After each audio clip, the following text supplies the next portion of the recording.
Welcome to my channel. My name is Asya. I'm 27 years old, and at first I want to explain why I wasn't able to post 2 weeks ago, because I am making a lot of things for the university. I have 5 or 6 projects right now I'm working on because of the university, and I'm also making another project for myself for a friend in my workplace. I have a friend who wrote a huge little story about a colorful dragon. His name is Gunther, and he is friendly, he's sweet, he's cute, and the other ones are really bad and more like angry or dangerous. But I drew here some dragons to learn how to draw dragons in my style, and also how to draw the poses. So I have here 5 different dragons I drew from Pinterest, and I wanted to show you the process how I drew the characters with watercolors. I also think about using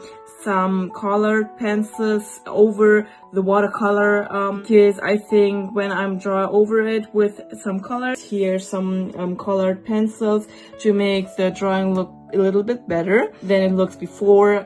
This is the idea, so let's get started with the video. I honestly forgot to record the process of sketching the dragons, because at the beginning I did not even plan to film any of it. Later I thought it would actually be really fun to show you the process as well. That is why I started drawing as much as possible and began editing again in Adobe Premiere Pro.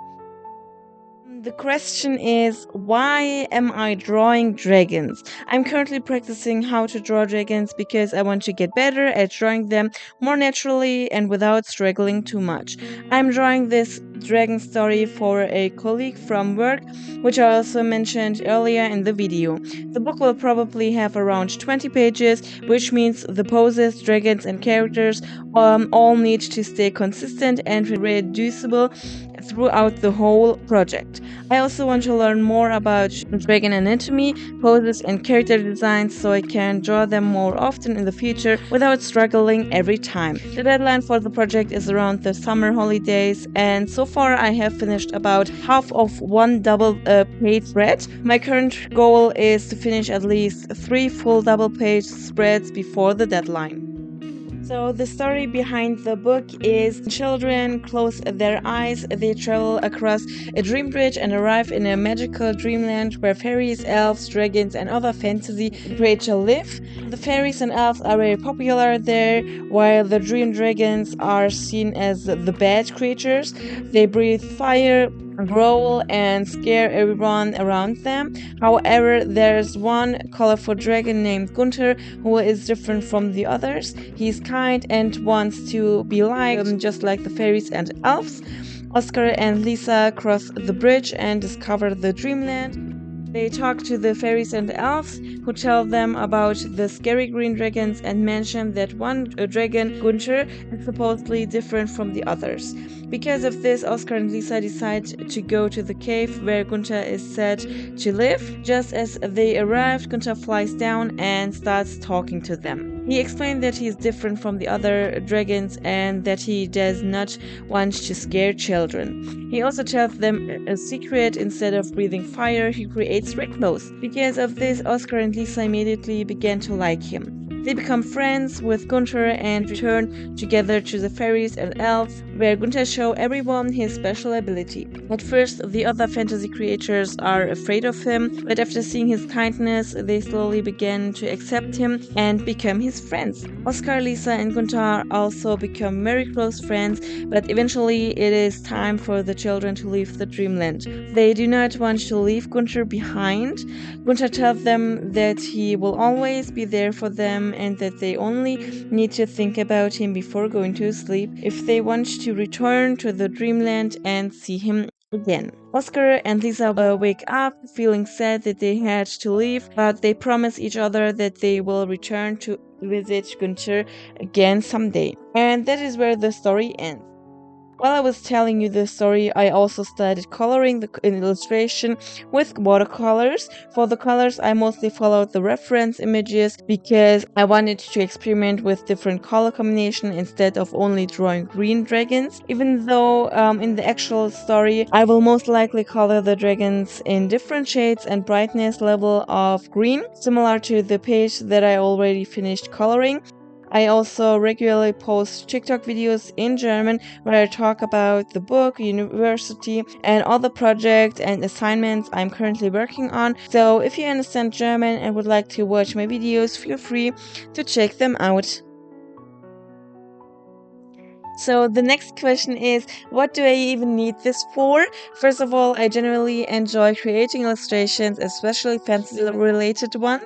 I would love to work more in the direction of a children's book and fantasy art in the future because I really loved the magical and storytelling aspect behind it. I also want to create more illustrations in general and improve my storytelling and storyboarding skills. Another reason why I am working on these illustrations is because I want to use them for my portfolio when I apply for internship next year. My goal is to include at least these 3 finished illustrations in my portfolio so I can show that I have already worked on a children's book project. My portfolio already includes different kinds of projects such as storyboards, 3D models, my own stories, and original characters that I created myself. Some of my character designs were inspired by Draw This in Art Style challenges, while others were based on prompts like fruit, seasons, or random things that I turned into characters. I really enjoy adapting characters and designs around certain ideas because it makes the project feel more creative and interesting. At the same time, I still want to add more illustrations and projects to my portfolio because I need more content and experience overall.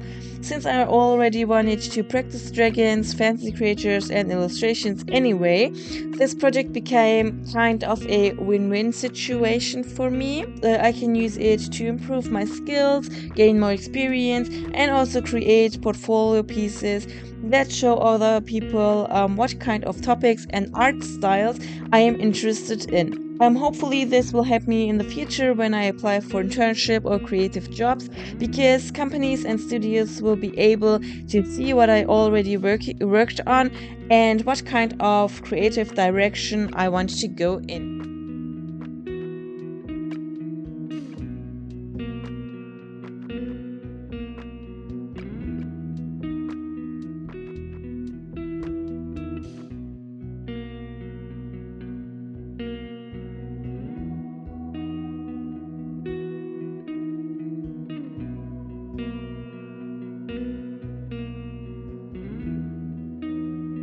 Thank you so much for watching. I really hope you enjoyed this video. If you liked it, feel free to leave a like and subscribe to my channel. You can also follow me on TikTok, Instagram, and Threads. It would support me a lot. And if you enjoyed this style of editing, definitely let me know in the comments. This video was a little different from my usual content because I wanted to experiment more with Adobe Premiere and try adding more animations and creative edits. I really want to keep improving my editing skills and work more on the overall quality of my videos so they become even more fun and enjoyable to watch for you guys. Thank you again for being there. I'll see you in the next video. Bye!